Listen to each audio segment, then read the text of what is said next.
moo ëpp solo ko ñu ko ñu gis. si li nga daaneel lew nu jëmale ko si tabaski bi sax lay daal di yëkkatee wax ji ndaxte tey si jamono ji nit sax boo ko woowee bëgg ko waxtaan ak moom si jamono ji danaan la Ndeye Fatou jamono ji taluma li nga xamante ne mooy politique bi xaru tabaski bi laa tal ba tabaski bi jàll mu nekk situation boo xamante ne sénégalais ñu ngi koy dund te si jamono ji c'est un peu compliqué comme ni mu ko waxee léegi y a pas problème li ñuy wax problème politique Sénégal problème économique lañ am comme ni ko premier ministre bi waxee ñu woote dialogue mu ne Sénégal am problème politique problème économique la am kon pourquoi dem si li nga xamante ne mooy dialogue mu nekk question boo xamante ne dañ koy poser si dialogue boobu la ñuy desandi ñu gis li nga xamante ne mooy FRD bi nga xamante ne RD dirigé par Ndeye Sow Layla ñoom nag nee nañ demuñ si dialogue ba ndaxte nee nañ gisuñu contexte bu war a tax ñu dem si dialogue bi ndaxte jamono ji li nga xamante ne mooy temps lim na ko léegi les détenus politiques Omar Sow Farba Ngom Tahirou Sarr Abdou Nguer ak ñeneen ci gannaaw ndax nee na ñoom mënuñoo dialoguer ci contexte boo xamante ne presque seeni ay nit ñu ngi sa kaso bi ñu bëgg a dem dialoguer ak kooku noonu nga xamante ne tey dafa jàpp seen ay nit tëj ko mu nekk décision boo xamante ne ñoom jël nañ ko ñoom ñi nga xamante ne ñoo nekk ci gannaaw Ndeye Sow Layla di battre li nga xamante ne mooy seen politique di doxal ci li nga xamante ne askanu Sénégal ci loolu lañ den xaar mais Ahmed si dialogue bi la ñuy desandi tey ñu woote dialogue ñu gis opposition bi déjà divisé wu na est-ce que nekkul loolu moo nekkoon atteinte dialogue bi diviser opposition bi ngir xool ñan ñoo ànd ak ñoom tey jii bu ñu woote waatoo leneen ñan ñoo leen war a fekk si lu ñu woowee les transhumants. waaw mais xam nga opposition bu divisé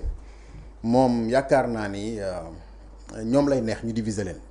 xam nga nag politique Ndeye Fatou dañu ne tous les partis politiques concourent à la conquête du pouvoir xam nga bokk na ci terme de référence yi dialogue ba rationalisation des partis politiques président bi wax na ko ci benn discours am jamono yee weesu nee na parti politique yi dafa bari donc da ngay li ngay xalaat mooy am na parti yoo xam ne ñoom buñ jógee ci dialogue bii ñoom dañuy disparaître ñoom parce que conditions yi leen di tegal pour ñu mën a exister bu boobaa ñoom loolu duñ ko mën a maanaam duñ ko mën a matale ils seront obligés donc de dissoudre ces partis là bu ko defee ñu dem seet leneen mais nag politique nag day faat du liggéey waaw parce que man je suis parfaitement d'accord que ñu rationaliser quand même les partis politiques ñu gën ko organiser waat politique bi ci boppam ñu réformer ko xool ban mode de fonctionnement lay def kan moo war a exercer politique c'est vrai que nag la politique quand même elle est libre chacun est libre de pratiquer la politique mais nag aussi nañ ko teg ci ay normes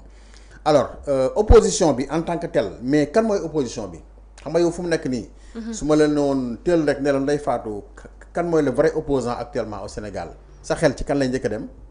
tey par exemple waaw tey de xanaa Barth laay wax de Barth ngay wax Barth il est opposant te li tax moom mu nekk opposant c'est parce que dafa am il y a un problème entre guillemets personnel moom ak premier ministre bi nga xam ne moo yore majorité bi actuellement ci réew mi sur le plan mais électoral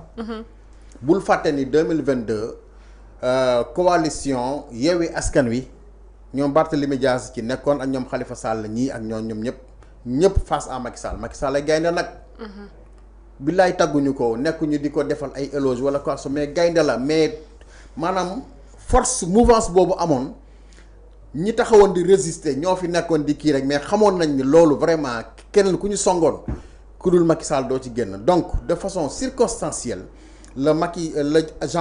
actuellement Barthélémy Dias nekk vrai opposant parce que am na loo xam ni def nañ ko ci mu jàpp ne injustice la moo tax mu taxawee ci position bi mu taxawee ne demul dialogue ce qui est tout à fait normal bu dee Bougane Gueye Dany moom dafa teg ay conditions am na yu bari yoo xam ne lim na ko ne loolu buñ ko ci mënee dugal moom mu dem wuy ji njortu ma ne dina dem parce que yooyu mu wax noonu yëpp doomu ni dinañ ko dugal bu dee Idrissa Seck la il est dans l'obligation d'aller au dialogue ndax lan il a l'obligation parce que Idrissa il faut que ñu xam ni actuellement sur le plan politique dafa am ci benn position bu mu taxawee dafa war a nekk ci benn position de sage de régulation c'est-à-dire moom nattuwaay la war a doon fu mu nekk nii c'est le président de la République qui a appelé au dialogue et le président de la République moom mooy représenter la nation sénégalaise au premier plan war a yemale citoyen yépp donc Sage wax na ko léegi fexe na ba li Macky Sall jàppoon le 28 boobu respecté na ko di ci tënk dialogue bi mais dañu jàpp ni nag am na ci intérêt moo tax mu woote ci dialogue bi ci waxtaan woowu Idrissa Seck bu ñu fàtte ni jaar na fi ci ay fonctions yu bari jarul ma koy limaat te ku ne xam na ni tenté na ay yoon pour nekk président loolu jàllul maanaam loolu jàllul mu dem ba partem am ay fissures d'accord am ay problèmes yu bari quoi mel ni politiquement il est un peu affaibli économiquement tamit jàpp naa ni que xam naa ni na mu amee woon xaalis moom ay jëmmi jamono ameewu ko donc actuellement il est dans une entre guillemets position de faiblesse foog mu dem waxtaani léegi nag bu demee certainement dina def ay propositions ca proposition yooyu muy def nag njort naa ne dina amal njariñ président bi fi nekk parce que il est jeune te moom moo ko ëpp expérience ci wàllu état donc ñàkkul xëy na wax na ak président bi ci ñun lu ñu yëgul donc bu demee ci dialogue bi moi je trouve que c'est tout à fait normal que mu dem kan encore Anta Babacar Ngom moom gis ngeen ni que récemment la génn ci seen kuréel googu ñu defoon ne bàyyi na Anta Babacar Ngom dafa yore lu ñuy tuddee entreprise familiale entreprise boobu nag moom moo ko jiite te kooku dafay soxla état bi ci wàllu jëflante. kon maanaam da nga jàpp ne interpersonnel. waaw mais ñëpp seen intérêt la ñuy défendre. nee naa léegi les partis politiques. concourent à la conquête du pouvoir. conquête du pouvoir mooy yow nga dem jëli nguur gi wala nga am dara moom non seulement dafa bëgg am dara parce que bëggoon na nekk président mujjul antu mu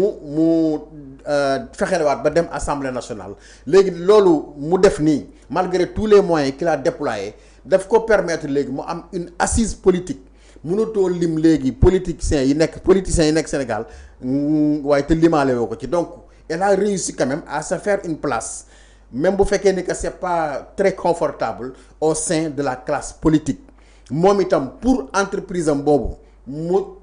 sauver ko du fi nekk di def radicalisme naan may Anta Babacar Ngom damay xeex ak boo fi xeex ak moom tamit nguur ki kenn du xeex ak moom sa entreprise boobu noonu mën na koo indil ay gàllankoor. ak kanati moo demaat ci dialogue bi wax ma keneen ak kan moo dem. donc wax naa Idrissa Amadou Ba nouvelle responsabilité Tange am na benn position bu mu ci jël mais Amadou Ba aussi il est dans l'obligation d'aller répondre au dialogue. ndax lan pourquoi am na obligation. pour dem dialogue loolu xam nga obligation les mots ont leur sens. il est obligé. ndax lan il est obligé parce que tout simplement Amadou Ba. xam nga élection présidentielle moom ci bannière kii la demee woon. Benno coalition Benno Bokk Yaakaar d'accord. ak la ca xew yëpp xew ca. jarul ñu ci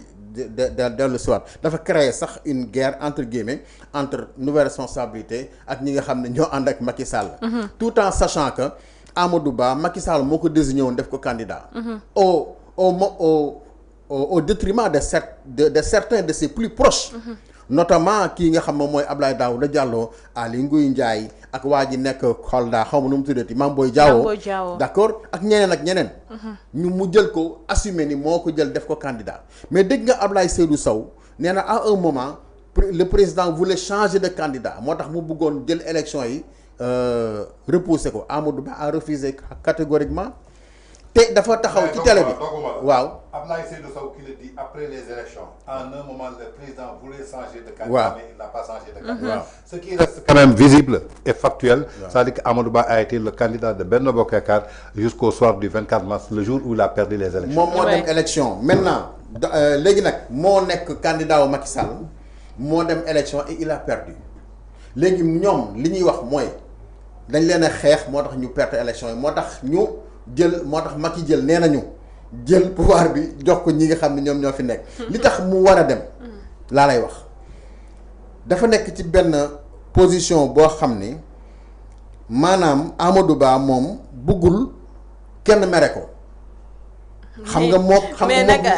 Ahmed am na ñuy wax ne ku buggul kenn mere la bu yàggee da ngay. dafa am looy niru. waaw d'accord léegi politique lépp ay calcul la. moom ci position bi mu nekk nii dafa xaw a nekk ci benn position d'inconfort mooy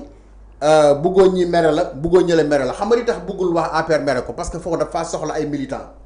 pour se renforcer léegi ñii tamit bul fàttali dafa am fu mu jaar ak ñoom dans le passé par le passé fu ñu jaar ak moom mooy moom moo nekkoon directeur des impôts et domaines bi mu nekkee directeur des impôts et domaines ñii Ousmane Sonko ak président Bassirou Diomaye Faye nekkoon fa ay inspecteur des impôts et domaines nekkoon fa nag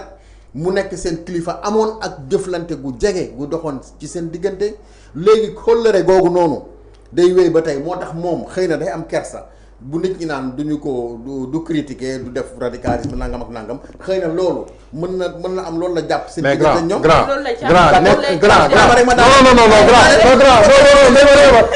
grand nekk ak say booy ba sëñ Tuubaa nekk ak say booy ñi say kilifa waaw ñi say kilifa loolu nga jàpp ak kersa bi mais say booy dañu taxaw ne sàcc nga wax ko askan bi yëpp te askan bi ñu soxla ku loxoom set nga seetal boppam ba pare. c'est le minimum en fait. non mais Tange. xam nga sàcc la xam nga yow kii ñaata yoon la fi jiñ ay nit sàcc fii. non man kii ngay wax noonu. boobu wóoruma parce que ñoom ñaar ñoo bokkoon impôt domaine ñu ko jiñ bokkuñu. xam nga ñoom ñaar ñoo bokkoon. non le compte moo na yëkkati loxo ma ne ko tegal. waaw compte mais loolu Amadou Ba tontu na ci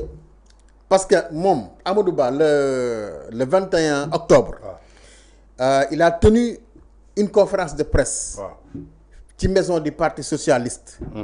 nee na moom musul sàcc dërëmu Sénégal. benn rapport musu ko épinglé. waaw loolu kay xanaa doy na nag ci explication. pour maanaam léegi rapport épinglé ko te tëj nañ ko ci kaso bi. kan ci Mansour Faye. waaw non mais léegi Amadou Ba kon nañ ko jàpp tëj ko ci kaso bi. Farba Ngom toog na fii ne kenn du jàpp benn yoon foo xamante ni 1 franc wala mètre suuf boo xamante ni jël na ko te illégalement. te pourtant mi ngi ci kaso mais yow xam nga yow loolu expliqué nañ ko ba pare. mais sur dans ce cas de figure qui concerne Amadou Ba spécifiquement mani la il est dans l'obligation d'aller au dialogue. parce que attention. non ça yow dégguloo Omar Sow fii. dégguloo Omar Sow. dama bëgg nga expliquer ma c'est quoi l'obligation. l'obligation moom laa lay expliquer nii yow yaa ma dog. vas-y. xam nga dégg nga Omar Sow fii nee na. ñoom dañ doon lañ yónnee ci moom. Omar Sow ñu ngi koy massawu nag vraiment.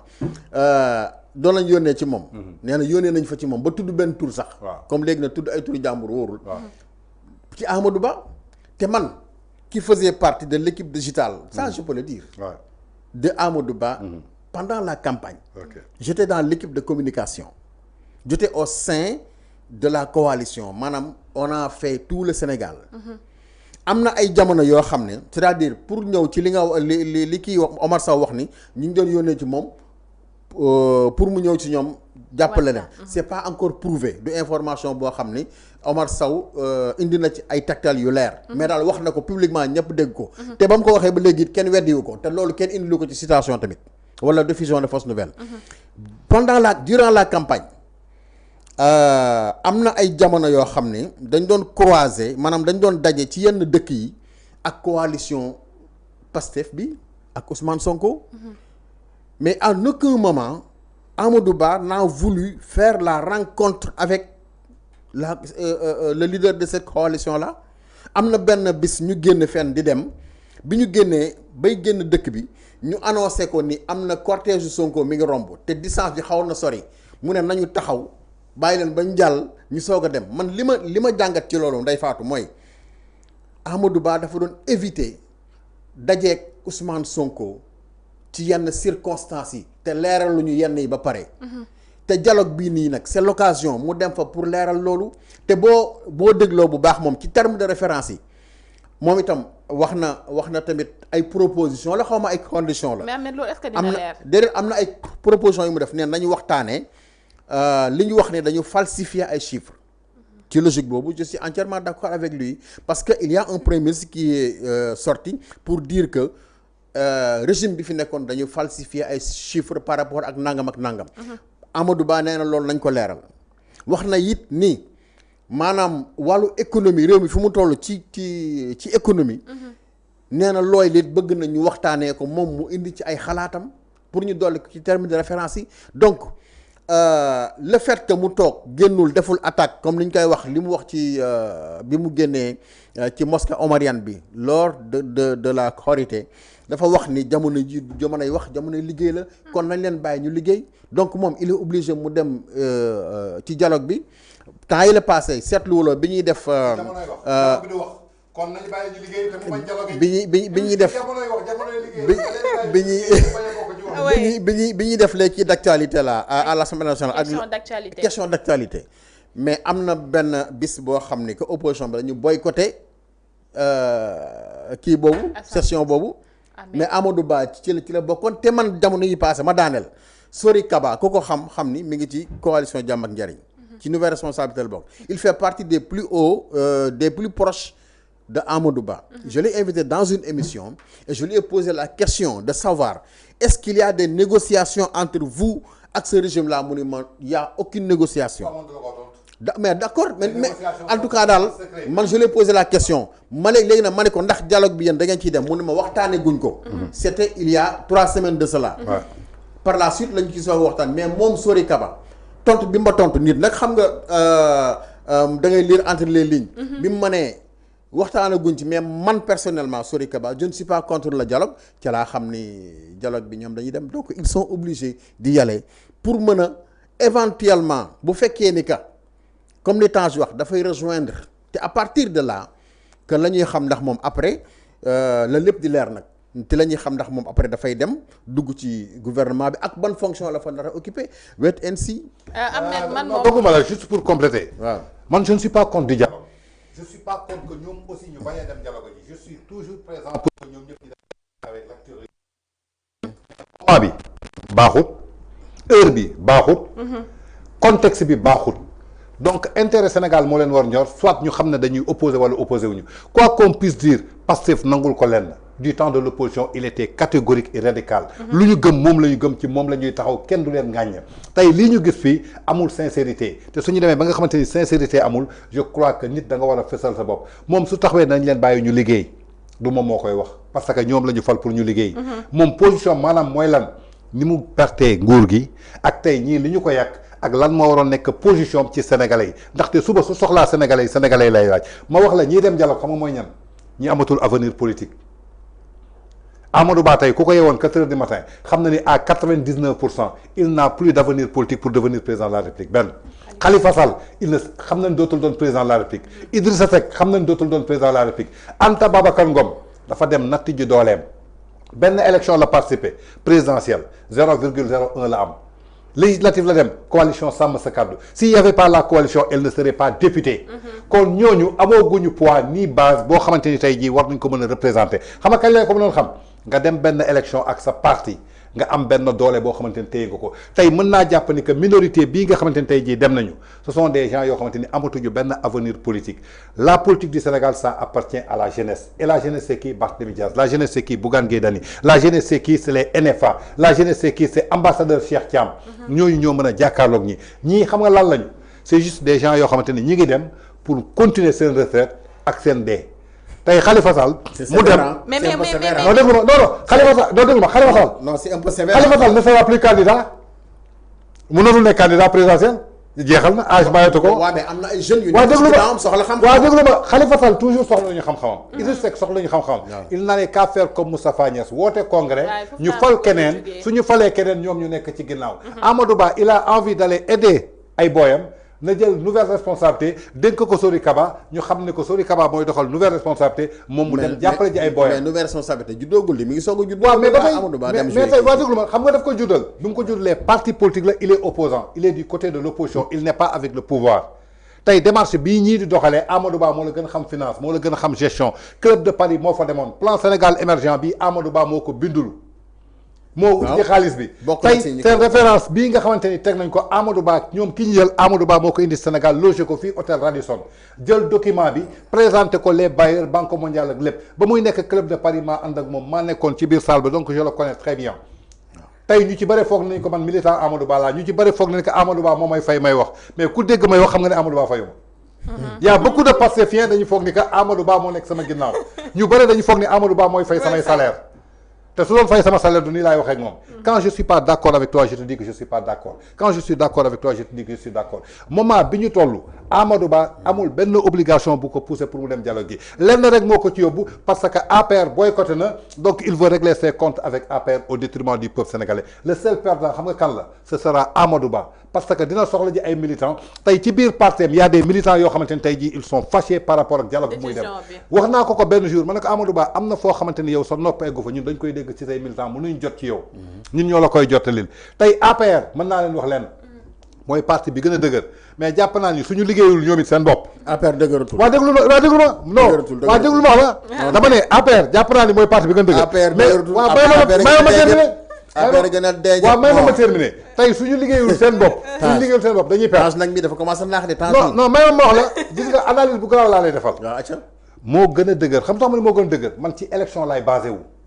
ci tendance su élection lay basé wu tey ñoo fi gën a taxaw ci taxaw boobu su ma nee APR rek maanaam dama ci boole ñoom Aïssata Tall Sall maanaam coalition bi mooy Benno Bokk Yaakaar boobu moo tax may wax suñu dëgërul seen bopp di xaar Macky Sall 2029 danañu am njuy parce que Macky Sall n'a plus d'ambition pour être président de la République du Sénégal. est-ce que doyalul sax. Macky Sall n'a plus d'ambition pour revenir donc keneen mooy teg yëfu boppam ñëw taxaw mu daal di continuer loolu laa leen bëgg xamal gis nga li des ci politique. li des ci politique ay jeunes ñoo koy yor tànnal Barthélémy Dias tànnal Pape Djibril Fall tànnal ay NFA tànnal ay nangam sangam mais pas yii kenn dootu ji yor Sénégal amul benn jeune buy jëlee ci cartam di ko rang ba 8 heures du matin ne maa ngi koy sànnili benn pas wala benn nangam sangam parce qu'ils ne sont pas cohérents ils ne sont pas concrets la politique maintenant c'est devenu quelque chose boo xamante ne c'est abstrait et visible t'as pas besoin d'aller apprendre la politique la majorité silencieuse ñu ngi toog croiser les seen bras jour élection ñoom ñooy dem voter ji gëmuñu leen ñoom ñëpp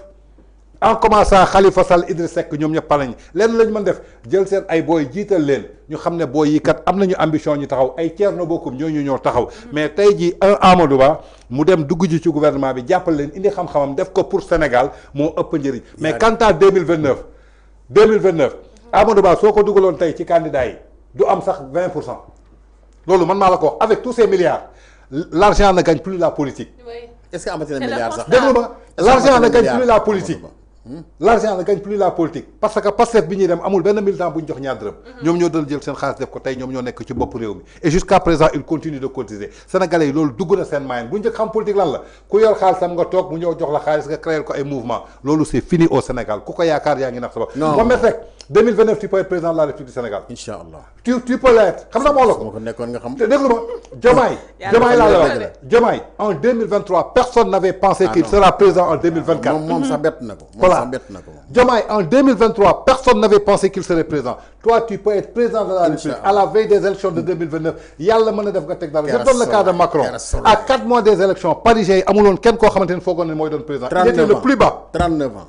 sondage yi ñoo tourné politique bi foofu la toll bu la kenn nax ay taxawu Sénégal ak ay nangam sangam pas bu taxaw ci kanam jeune nekk ci ginnaaw jàppal ni que yaa ngi sacrifier sa life yooyu moom vraiment mu nekk jàngat bu am solo ci li nga xamante ne moo xew ci dialogue bi mu nekk loo xamante ne gis nañ ko mu ku mel ne Amadou Ba daal di